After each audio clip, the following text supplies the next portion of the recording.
Hello, and welcome to another episode of Who Knew in the Moment, the podcast. I'm your host, Phil Friedrich, and today I'm honored to have Kirra Collins with me. Kirra is a model, a bikini pro, an elite personal trainer, and a mom.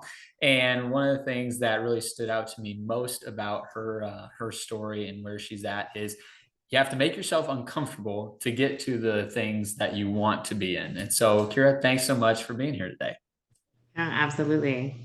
So, growing up, you have a twin brother, and athletics and competition was a important part of that relationship dynamic. So, talk a little bit about early years and just being a competitive person. Yes. So definitely grew up as a twin. So I have a twin brother.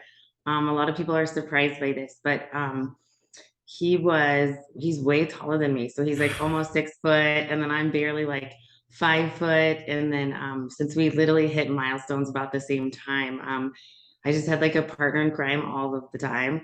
So I was definitely like more athletic, more outgoing, and he's more like kind of like hands-on mechanical. So we worked really well together. But then like I don't like driving. So when we turned 16, I was like, can you drive me places, even though he can drive? We grew up in a very tiny, tiny town. So you kind of knew everybody.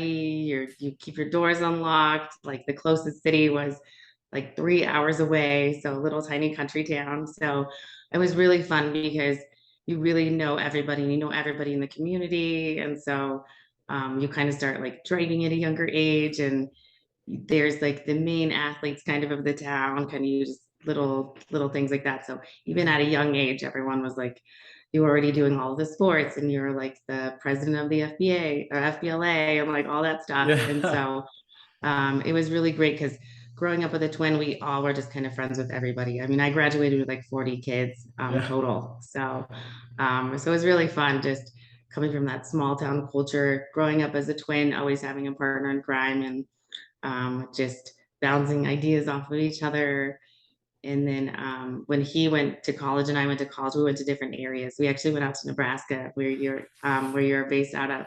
Yeah. Yes, so, and he went into like more mechanical aviation, and then my background is more on like psychology, therapy, things like that. So it was really fun us going into like two different spectrums. So, but we were in lots of twin studies since we were very tiny.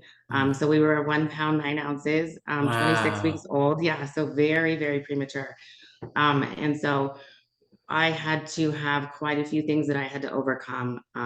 So I was very small, premature. I was definitely, he had a little bit of like learning, like a little bit of learning. It took him a little bit harder to like grasp things. So I was able to kind of teach him along the way to kind of like because he just didn't get things a little bit faster than I did. So I was always like kind of coaching and helping, but we live in such a small community and small town that like ailments, disabilities, and all that stuff isn't looked at the same way just because Yeah. like you grow up with people and you're just like, oh yeah, that's normal. So I love that about small towns too.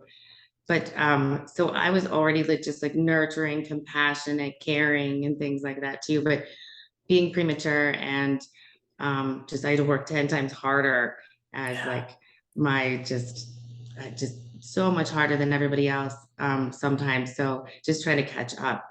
And so I think just coming from where like half my life I was in the hospital and I was in and out of like I had asthma as a child, so trying to overcome Mm. that and those different things and helping my brother along the way too, just kind of pushed myself. So even in high school, I was advanced and kind of like a little bored. So I actually went to our community college in town at like 14, 15 years old Yeah. and was like, hey, can I take classes here? And she's like, I don't know. I guess if you can pass this test, you can. And I was like, okay. So I took the test and actually passed. And I actually started taking like it was a community college classes with at night. So I would take up to 4 or 5 classes at night, go to high school during the day as a freshman in high school, take college classes at night. So I was actually able to graduate from Morgan Community College, which is this tiny little college, with 2 associate degrees before even graduating high school. So because I just did classes at night, and then I also was an athlete as well. So always being competitive in like sports, and I even took up golf.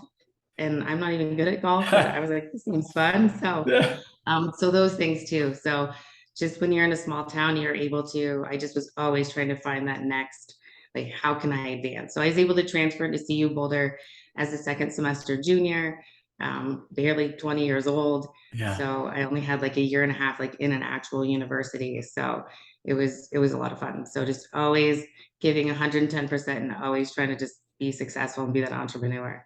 Yeah. Now, in your college years at CU Boulder, you were focused on kind of like the therapy and psychology and things like that. So, talk a little bit about, what about that was inspiring or made you want to pursue that area? Yeah, so in high school I took a like kind of like psychology 101 course, Yeah. and it was just so interesting, which is crazy because even the professor at the time was like, one of you are going to go into this field, and I was like, oh, why does he know that? And so the more I kind of read into it and got into it, is a very compassionate and very giving practice. So Hmm. I I have this thing where people just randomly come up to me anyway and tell me things that they've never told anyone before. And I'm like, oh, okay. Like, I don't know what to do with this information. And I'm always kind of that devil's advocate too. So I'll tell you this side of the story and this side of the story so people can be like, oh wow, like I didn't know that I can look at the situation from the other person's point of view. Yeah. And that's how I just look at people in general. Like when I see someone, I can see their struggles, I can see their hurt, then maybe someone else can't. Or a lot of people are blinded by the outsides of like what they're wearing, what they're carrying, how heavy they are, how skinny Yeah. they are, what their disability is. So I don't see disability, color, race, like nothing. I literally see the person of who they are. But that also comes from coming from a tiny town too, that I have it sometimes I trust too easily as Yeah. well. I'm like, oh yeah. So um to a fault as well. But I just see something in people that other people do not see. And then I help them see it. So that's kind of what encouraged me to go into psychology. Yeah. Started my master's, didn't finish my master's, decided to have children, and then just kind of flourished that way. Yeah, so you hit the nail on the head. You decide that, hey, I want to have kiddos, and so I'm going to Yeah. pause pursuing this career to be a stay-at-home mom. And so, talk a little bit about that. I think that can be a very tough decision, right? Yeah, One, absolutely. there can be financial components to it, but two is just you know a lot of people get purpose and self-worth from a career and what it is that they Right. do. So talk a little bit about, being able to make that decision and then the joys of, raising your own kiddos. Yes. So prior to getting pregnant, I was a dean of a small university out here in Colorado. So I had a very good career, very good income. But for some reason, I knew that I wanted to be a stay-at-home mom. I Yeah. always did. I've always loved just like children and just that compassion and that nurturing and caring. And so I was really fortunate that my husband actually had a really good career. And that's what we always talked about the entire time. We were high school sweethearts. We always kind of knew that that's kind of what it would fall into. So when we decided to have children, we already kind of had our home and everything as well. And so we just knew that once I had the babies that I would just stay home with them. And the great thing about that is I actually started a small preschool that catered more towards kind of like love and logic and attachment parenting that really isn't well versed in the area of Colorado that I moved to because I Mm. came from Boulder and then out to northern Colorado, so definitely different views. Yeah. So I found a group of women that really focused on that part of parenting as well, and I just kind of immerse myself into creating like the best education for my children that I possibly could. So it definitely was like a mommy for the last kind of, I was a stay at home mom for 8 years.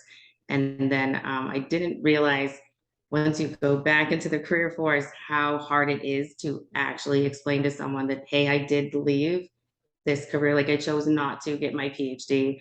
I Yeah. chose not to finish that master's and give those last 8 years to my children, to my husband. And just that's what I wanted to do. And that just means not having those 8 years to flourish in my career. And then I always knew once the kids got back in school that I'm like, okay, they're in school. What do I do?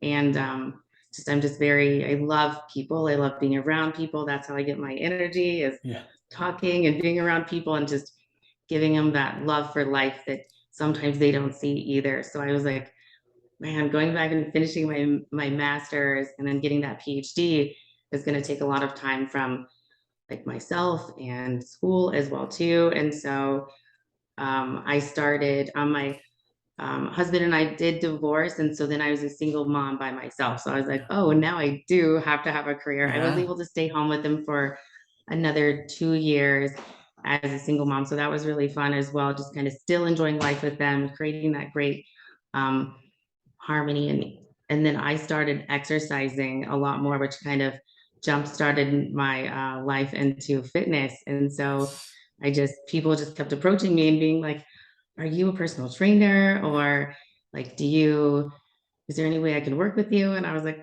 I'm just a mom. Just Yeah. exercising is a form of just kind of being a single mom and doing it all on my own. And that was my form of therapy. And Yeah. so, and then other women were like, can you teach us what you're doing? And so I kind of just thought about it and then just decided to get certified in it and then did it online for Yeah. a little bit. And it's different doing it online because there's not that like intense accountability. You can't see Mm. those changes up front. You can't like touch the person and help them change their life. So I was like, I'm gonna try jumping into the gym. And Yeah. I did that and it just blew up. And I was like, oh my goodness. So excuse me. So it was really fun just starting to train women like Yeah. actually one-on-one in person.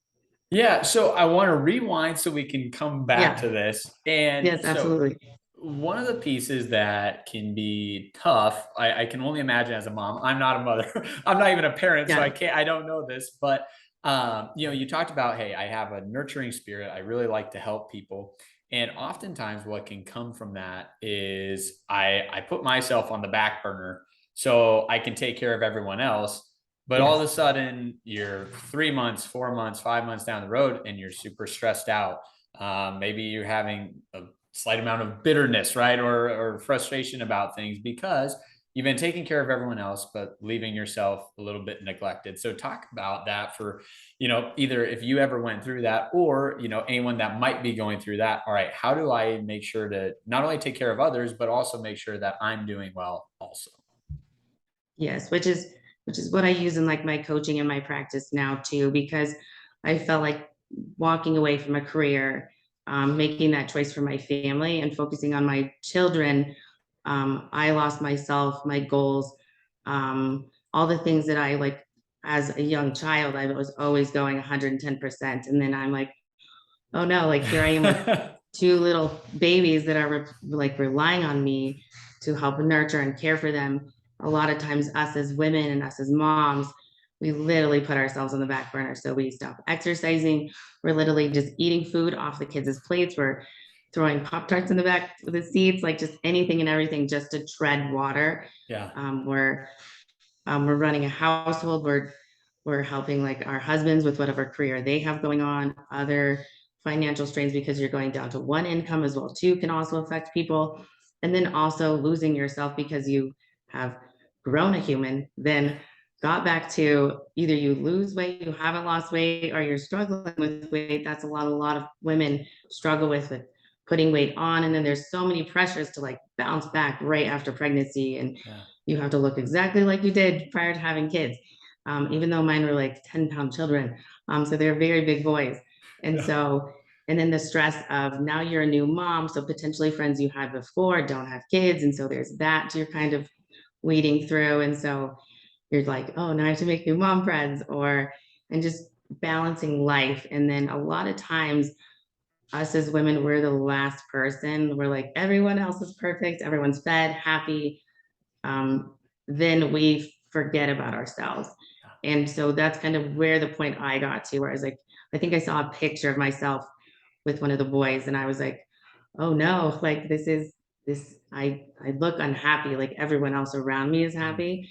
And so that's the moment where I was like, okay, I've got to start making some changes. So I was really afraid to go into the gym, which sounds silly now, Yeah. but I was deathly afraid. I was like, I'm not going to go over to those weight things. Like, I'm not going to do that. Mm-mm. Like, some they'll judge me. They're going to watch me. And then so I'd like go and do the cardio classes and I would work out in my basement downstairs and like learn the actual lifts and record them and watch them. And then I would do that for a while. And then I'd go into the gym, slowly walk over to like the hand weights and like the dumbbells and do a little bit of a workout. I'd put my hat on and like not make eye contact. And I was so nervous. And I started seeing when I just did cardio, I started seeing like I would lose weight and stuff, but not until I actually added resistance training did I see my body absolutely change. That I was like, wow, this is actually like, look, my body is changing. And Yeah. so that was a lot of fun just seeing like bringing my little one, the other one was in preschool. So I brought the other one to like the childcare and I had 90 minutes like to myself finally. And I was able to use that to all of my like frustration or anything went into that workout. A lot of people use exercise as a form of therapy. And so I was like, oh, this is working great. And so I saw my physique change dramatically, like super fast. And then I just started researching it more and decided that competing would be a lot of fun too, like a goal. Cause always in my life, I was like, oh, I'm this athlete. This is my goal. Oh, I'm going to get my master's degree. This is my goal. And once you become a mom, your goals are kind of gone. There's no career goals. There's no kind of life goals either because you're putting everybody else's goals first. Yeah. And then I was like, wow, I need like people be like, what's your hobby? I'm like, I don't know, raising babies. I My don't kids, know. yeah. So yeah, kids, I think. So it was really fun to be just to put that goal there. And then I was like, I kind of got that passion and that love and that drive back. And then you saw me as a mom feeling better, eating better, being able to provide better for my family, being able to be that rock that they needed the entire time, which was great. Yes. Now, something that you just mentioned, which is so important, is there became this, point of inflection, right? Where you said, I don't look happy, I'm not happy, I know I want to make a change. But Yeah. you did something about it. And that Yes. is the big jump, right? Is Oh, absolutely. I'm in the point where I'm not happy, but now I've got to get to taking the step to do the actions to get myself where I want to be. So what would be your encouragement, for somebody that's listening and they're like, Kirra, I'm resonating with what you're saying. I'm not happy quite where I'm at, but I haven't made the changes that I need to get myself on the track to go where I want to be going. Yes. Well, it depends on like what part they're unhappy with. Like Yeah. if they're unhappy with their finances, like going and like talking to that financial advisor, or even going to one of like the really awesome like self-help like finance guru guys, like just going to one of those inspirational either like podcasts or one-on-one meetings that can help you in that area. Or if you feel like mentally you're having things that are just you feel are weighing you down that you're trying to overcome that's happened, like actually making that phone call, going and seeing that therapist and making that change. Or now everything's very digital, so you can watch those things, you can talk to your therapist almost daily. Or if it has to do with like nutrition, like seeing a nutritionist, or if you feel like your hormones are off, like going to a hormone clinic. Or if it's the actual exercise, I recommend actually hiring a personal trainer. Like it's, and I want you to do research on personal trainers. I'm a very specific personal trainer. I encompass all areas of personal training. And so a lot of times these trainers are just for profit. So you come in, you do your exercise with them, and then you go home. And they do that on purpose. So you keep coming back to them. I do it opposite, where you actually have a full app, you know what to do every single day, what cardio, what to eat. You see the doctors that I have on hand. So we look at your health. I also have a background in therapy, and I have a on-staff therapist too. So when you train with me, you get to see the therapist. I get to see your hormones. You talk to the doctor. I build your nutrition based on the foods that you love and you enjoy. It's a macro-based diet. So if you want a donut that day, that's fine. You can eat the donut. So I'm teaching really good food behaviors, food, because a lot of times we all have food behavior issues. We don't know it's there until someone like talks to you about it and you're like, oh, I do that. Yeah. So, and my background is on like food behaviors, food issues, eating disorders as well. And that comes up a lot with females. And so I only train women. And so my passion is women and empowering women to love themselves, love their bodies, because I was there too. People don't believe me that I was. Sometimes they see my physique and they're like, "Oh, she's always looked like that." Yeah. She's always she's always been this way. And we see that, but then people forget that you have to start somewhere. Like you're saying, you had to have that moment. And then I've had that moment going forward where I was like, this doesn't exist for women. Like this doesn't exist. And then I just love to give that like love and empowerment, or just even just worldly advice. Like you train with me, but you also get a healthy dose of kind of therapy at the same. So in a way, I am doing therapy in a way, because kind of like hairdressers too. And just when you're in with someone for an hour and you see them every single week or 3 times a week, you talk about your life and your kids and Yeah. what's going on. And you can kind of bounce the back and forth, which is wonderful, or encourage them to take steps in other areas of their life that they might not have known, or just encouraging them like whole health, like, oh man, your hormones are great, exercise is going great, your finances are great, but man, your relationship is suffering. So maybe Yeah. if you kind of focus on the things that you maybe aren't communicating here, this will help you both out. And they're like, oh my gosh, I didn't even know. Like that's awesome. And then they see these things. And I work with 130 women, so I hear all of the stories. I hear all of the like some of them love themselves, some of them don't love themselves, some of them are having issues with like kids and family and turmoil and all of that stuff. And I just, so I'm like a wealth of knowledge while you're also doing like leg press at the same Yeah. time. Yeah. So yeah. That's And then good. yeah, so I created a group too. So all the women that train with me also, I have a private Facebook group, so they're always seeing each other, like talking to each other. And then I make in-person kind of outings. So I rented a limo and we all got in the limo and we all went out. None of them knew each other. And I make like mom's night ins, and I do bowling nights for all the families. So not only do you train with me, you get to meet other people that are also exercising and fit, and moms or not moms. And so they're like, oh yeah, you're the one that like we were eating like tons of nachos with the other night and had a few drinks. Then you see each other in the gym, and then you end up being friends and then helping each other. And they create new relationships, because as adults, it's really hard to make friends. It's really hard to connect with people. So I'm literally encompassing everything. So not only do you get new friends, you have a new like look on your nutrition, your health, marriage, kind of everything. So it encompasses everything. Yes. And something I want to highlight in that is I Yeah, think sometimes people feel like the career they pick has to be the thing that gives them the most passion. right. And, hey, so if I want to be a therapist because I like helping people, well, I feel like therapy is going to be a better way than training someone. But Yeah, oftentimes, what happens is when you find something that you're super passionate about, there's also back end ways that you can incorporate other things that you're passionate about, yeah, right? So, hey, yes, fitness is super important to me. And that's how the relationship starts, right? Most of these girls, maybe at this point, you've got a reputation, but I'm sure most of the yeah. girls started with just, I want to get in physical shape, right? And Yeah. now it's morphed into Yes. so much more because you've got this background knowledge in the therapy world. So talk Yes. about having all of those things come together and how, you found a passion and now you've seen it really grow. Yes. And so a lot of times, my clients, it's usually word of mouth. So I don't actually market or anything. I'm actually like maxed out. And Yeah. so I can take a few online clients here and there, but I like to keep my team small and the people I train in person small and online clients small, because I want to provide the best.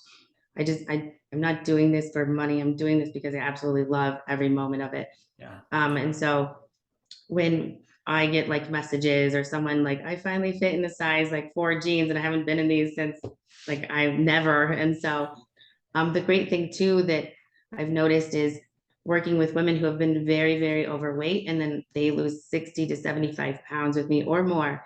And their physique has changed because while they're dropping weight, I do a thing where you put muscle mass on underneath. Yeah. So you're not, the term they call it is skinny fat. So when Yeah. you lose all this weight, but now you have all this skin, so you're still not as confident. So I build muscle the whole time while you're dropping weight. So it fills up those skin stores that you already have there. And Yeah. so by lifting heavy, eating lots of food, and adding little kind of bits of like walking cardio so that I don't make you run or anything either. And I do time nutrition as well. And then we're looking at your whole health and I'm looking at your psychological and mental health along the way, relationships with your husband and other people around you that are going to keep you from hitting those goals, because that happens every day. Because when your physical body is changing, other people around you will be negative, sometimes positive, and have a hard time to cope with it. That started happening right away, where someone would be training with me and then all of a sudden they stopped. And I don't know why, because I was like, what am I doing as a trainer? Yeah. And I noticed it's because their significant others was having a hard time, that they lost so much weight and they're feeling insecure. So Mm. they're taking them from the training situations or from the environment that they are, because they want to protect what they have, which is totally understandable. Yeah. So what I did to mediate that situation is I provide the significant others with free workouts and meal plans, so they're being successful right along with their wives. So they're like, oh, that's why you're in the gym, like doing this, or that's why you're eating this. And they're both feeling confident at the same time. And that's a big question I ask anybody that starts with me, like, how's your relationship? Are they going to be okay that you lose 50, 60 pounds? Are they going to be okay if, like, someday you want to compete or Yeah. you don't want to compete, or that you're feeling confident and maybe posting a little bit more pictures, things like that? And so usually they're like, oh, yeah, he's totally fine, or they're totally fine with it. And then, like, a month later, they're like, you were so right. And I was like, I know, I see this every day. And Well, so trying to mediate that situation from even happening. doesn't that sound like a crazy question? Would they be okay Yeah. if you lose 50 pounds? Once again, this is someone that should or would benefit Yes. from the loss, right? So I want to clarify that. But Yes. it sounds like, well, of course they would be, right? If it's best for my Mm-hmm. health and it's best for my confidence, of course they would be. But to your point, somebody else's insecurities get brought up then, right? Yeah. Because oftentimes it's easier to stay in comfort than it is to get where we want to go. Right. That's the reason taking action is so hard. So knowing that that happens, you kind of spearhead that and you bring it up. So what are the ways outside of, hey, I give them a eating plan, I give them a workout, which once again is a great step, but they still have to do the action Right. of doing the Yes. darn thing. So what are other things Yeah. that are helping, the significant others be confident and comfortable in helping the relationship grow instead of one person weighing the other person down? So that's why I created a community. Mm. So, like, once or three times a month, we all go out bowling. And so the other husbands can interact with each other, the wives can interact with each other, and they kind of create this relationship with the other people whose wives are doing the same thing that they're doing. And they're like, oh wow, like, she's looking really good. And like, and then the husbands are feeling good too, but having a few drinks as well too. And so creating a other significant others to be able to, the men to lean on each other as well, why their wives are changing, why their significant other is getting ready to be compete, like what it's like being on the male side, because I only work with women. And Yeah. so I see those stresses coming from the men's side, being like, oh my gosh, like, she looks 10 times better. Like, your insecurities come up, like, is she going to leave me? Am I good enough anymore? Those things. And which they are, absolutely, because they loved us when we were at our heaviest, when we were pregnant, when we were not pregnant, when we were overweight, when we're underweight.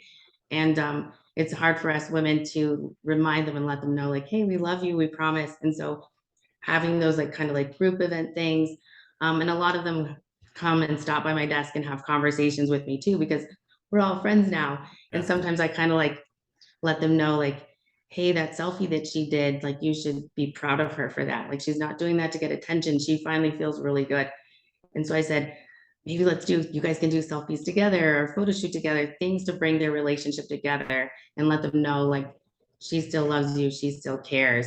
And just helping spearhead that before it gets any, like, a little bit tougher on the relationship.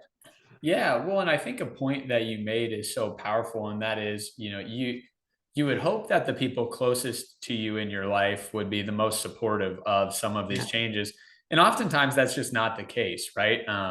They've they've grown to just know you as this, and all of a sudden when you start making changes, they say, "Well, what? Why are you doing that?" or "What the heck's going on?"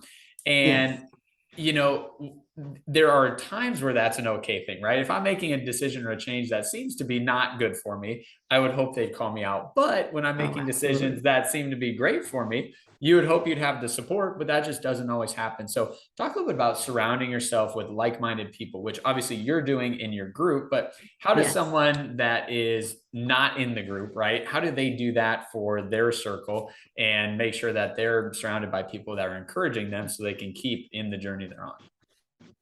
Absolutely. And so that's why there are quite a few like meetup groups or just other women at the gym just kind of walking up to them, commenting.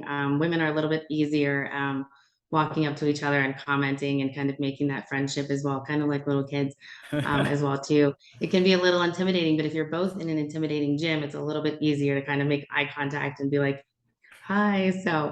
Um, and so it's a little bit easier for the women and us a lot of times as women use conversation and talk and commenting nicely on each other to create that friendship from the beginning. So I would say take that leap and approach that other woman in the gym because 100% they probably want the same thing. Ask them for coffee, encourage them, and then that flourishes into a relationship with each other.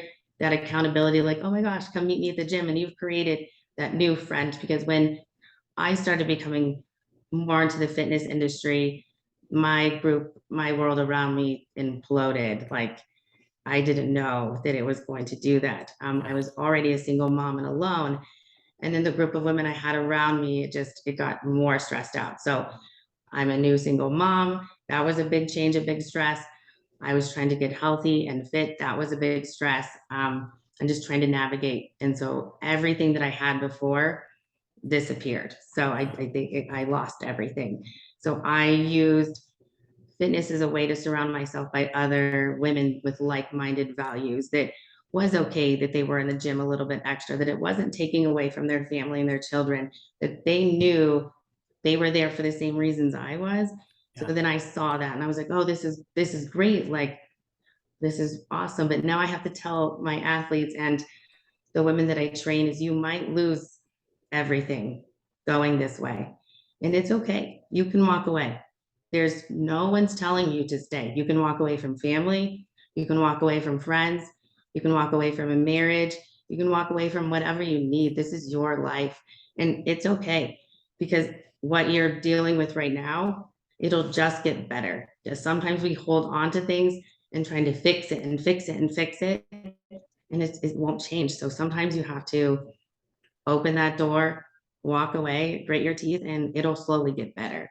And so that's what I have to let them know. I'm like, it's okay if you've tried and you've tried and you've tried and it just isn't helping. It's okay to let go of that relationship that you've had for 8 years with that friend. You know you're still friends, and maybe in the future you can get back together. But if you don't, they changed your life for the better, and you've changed theirs, and you've learned from that situation and that experience. So just reaching out, I'm just like, it's hard for someone that's introverted too. So I'm definitely not introverted, but I have a young child that is very introverted. And so I'm actually really good with introverts. So I'm actually really good at connecting them. And so because I can see it, I can see Yeah. that they're nervous, they're scared.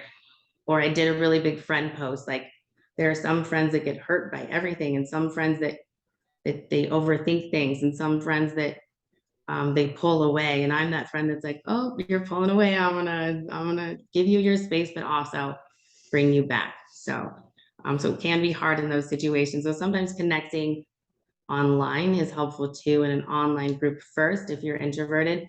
If you're extroverted, like walk up to that other mom that's in that gym, walk up to that mom that's in that like stroller strikes group, or even walk up to a mom in the grocery store. Like they've probably been at home with nonverbal children the whole day. So any type of communication is amazing. Yes. Now, you said something while you're chatting there, and that was, it's okay to take time or extra time at the gym. Or once again, we're using the gym. Yeah. It could be whatever the Yes. hobby is that you want it to Absolutely. be. It could be reading your darn book, whatever it is.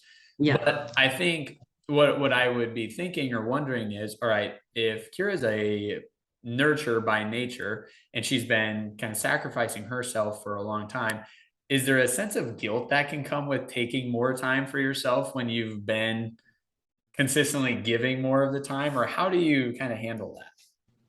Oh, absolutely. So, and that was probably the hardest thing to overcome once I did start using exercise as a form to kind of cope with my surroundings. So, because some people go to food, some people go to substances, some people use other ways to cope with everything that's imploding around them. I use exercise as my form of like therapy, my form of coping. But then there is that form of guilt because the people around you are like, you're in that gym for an hour and a half a day. What are you doing? Like, why would you do that? Your children need you. Your husband needs you. Why are you? So there is that guilt. And then when you get home, your significant other is giving you that guilt as well. Mm, Why are you in the gym? Who are you meeting? What are you doing? And I was like, I promise I'm here because I give 100% everywhere else. So not only do you feel the guilt, the people around you are giving you that heavy guilt too. That would be someone who also is like a workaholic as well. yeah. Like they're working so much that and then that person is like, you don't spend time with me, you don't turn work off, you don't turn your phone off. And then so there's those things too that's where it's really healthy in a relationship to set those boundaries and be like, I need this 1 hour a day for myself to this is my therapy. I love this. Or if they're a workaholic, hey, I need by just let everyone know that from 8 o'clock to 10 o'clock every 2 times in week that you turn off your phone and your laptop and we spend some good quality time together. We do a family board game or just you can let the people around you know that you've created these boundaries with your work life balance or your exercise life balance. And people have to respect that. And if they don't, then it's their thing you're gonna deal with. So Yes, that's good. So, yeah, as you've been growing your coaching, you've also been developing your own fitness journey. And so, yes, as you were getting in great shape, you do some modeling, and then you start into the world of competing and being in the yeah, competitive fitness space. Talk about that. That's a whole different world. There's one thing to be, it is. working out. That takes a lot of diligence and Right. dedication. Fitness competing is kind of next level. It talk, is, it talk is. about stepping into that and entering into that world for you. Well, so when I first started, one second. um,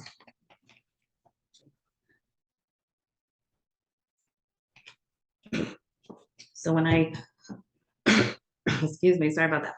So when I started training and exercising and stuff, I still was very nervous going into the gym. So I was like, well, there's people, excuse me, there's people certified in this. I should like go find a professional to actually teach me what I'm doing. So I researched personal trainers and Um, and I kind of thought of potentially competing, maybe doing like CrossFit, something to challenge me because I was in there lifting and I was like, this is great. Like, but I wasn't totally understanding like the nutrition of the food or how to exercise or what, because women are conditioned to not eat food and exercise a lot and Yeah, you'll lose weight, which is true. But I wasn't obtaining the physique that I actually wanted. yeah, Like I was skinny again, but I wasn't eating enough food. And so I had muscle, but it was very like lean, unhealthy muscle. So I was exercising too much, not eating enough food, but also potentially not doing the correct form. And so I was like, there's someone out there that you can watch Instagram videos, you can do all these like crazy things, but once you make actually physically connect with a real personal trainer to actually show you how to do it, it's different. yeah, And he's actually a competition coach. And so I just wanted to learn how to exercise the correct way. And he was like, you have this personality, you could do so great at this. And I was like, you want me to build muscle and go on stage and flex the muscle? Like I'm not even using the muscle. They're gonna put dark tan on my body and they're just for aesthetics, like they're not actually for a purpose. And then 10 people I don't know who doesn't know me or my story is going to judge my body and tell me if it's good enough or not. This is yeah. this is what I'm gonna do. And he's like, absolutely. And I was like, this sounds absurd. Like, let's have 10 people judge my body and tell me how it's not good enough. Like, this sounds like a great idea. Super Yeah, healthy, totally. So I decided to do it. And so started training for it. And I really, really started seeing my body change because he said, eat food. And so I was like, It's so hard to eat all this food, which it wasn't a lot of food at the time, but eating food, lifting consistently, adding in little bits of cardio, and just training with a different mindset for a goal really pushed me. And I did my first show and won the overall title, did another show, won the overall title. And I was like, I guess I'm doing okay at this. This is great. Yeah. And so it was really fun too because I'm an older athlete. So a lot of the athletes are around 20 years old. I'm 37, so an older athlete. So my physique doesn't look like theirs. I've had children, I have stretch marks, and I have a mature muscle, so I can actually put muscle on a little bit faster and it looks a little bit bigger. So that's hard to kind of deal with too. I'm like, oh gosh, like my arms like just blew up and my lower body didn't. So I had to learn my body and my physique as well. And then I got to learn my body and nutrition as well. Like, oh, if I eat this, I don't feel good here. Oh, if I eat this, I don't feel good. So things I thought I could eat, I actually can't eat, but I didn't know that because I wasn't eliminating them from my diet and then reintroducing them. So like dairy actually really bothers me and different foods. I was like, oh, now I have a new understanding of food. And Yes. competing, you have only 1% of the population will do this. And there is a reason, is because you are working million times harder. You have to do an hour and a half of just workout alone. You have to be eating the entire time. You have to be just mentally okay with that you're going to put body weight on, that you're going to be cutting that body weight off. And when it gets to the cutting season, you are doing potentially up to 2 hours of cardio every single morning fasted, then you're eating food, then you're lowering your carbs to potentially zero at the end. So because you put all this muscle mass on, but now you have to retain all of Yeah. that muscle and then go to 0% body fat, like 4 or 5% body fat. Yeah. And then but you have to deplete all the glycogen and fat off your body that you built the whole year. And so you have to start lifting heavier, being more conditioned. And as you lower your carbs and your fat content, your brain doesn't function as well. So you get more fog, like more mental fog. You aren't making the best decisions because you can't, because you don't have any fats and carbs in your body because you're depleting it. You're doing 2 hours of cardio on top of an hour workout, on top of posing, on top of raising a family, running multiple companies, like Yeah. all of these things. So it is usually a little bit healthier if you're 22 and you work at a coffee shop versus like a mom with 4 companies and trying. And so when I cut, I have to cut a little bit more aggressive because I'm at a different level than an amateur level. And so I'll go anywhere between 4 weeks with pretty low carbs and fats. And so and you have to know that for I would say 3 years now, I haven't had Thanksgiving. I haven't had cake at my birthday. I don't have cake and stuff at my kids' birthdays. And I've had to know that like people around me are like, why aren't you eating that? Why aren't you doing this? What? Yeah. And so you have to sacrifice so much to be able to step on stage with the other athletes at your level because they're working. You have to go do that cardio. You have to do that exercise. You have to not eat the donuts, even though you want to eat the donuts. So you have to have that will and you have to have that power.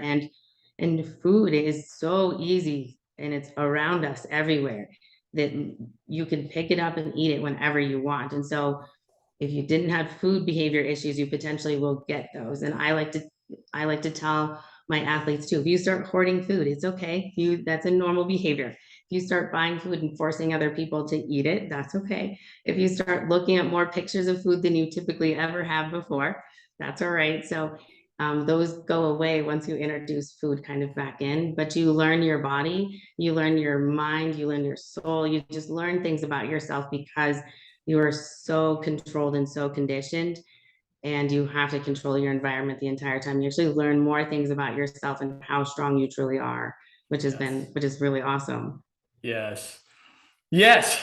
And because Yeah. you were able to do all of that, you became the 2019 Athlete of the Year, which is a Yes. phenomenal thing. And once again, for anyone that doesn't know, you get that award from different points and different competitions that you've Yes. had added up over the course of the year. And so you just won a lot of darn events. And so Yes, I then you get to did. win that.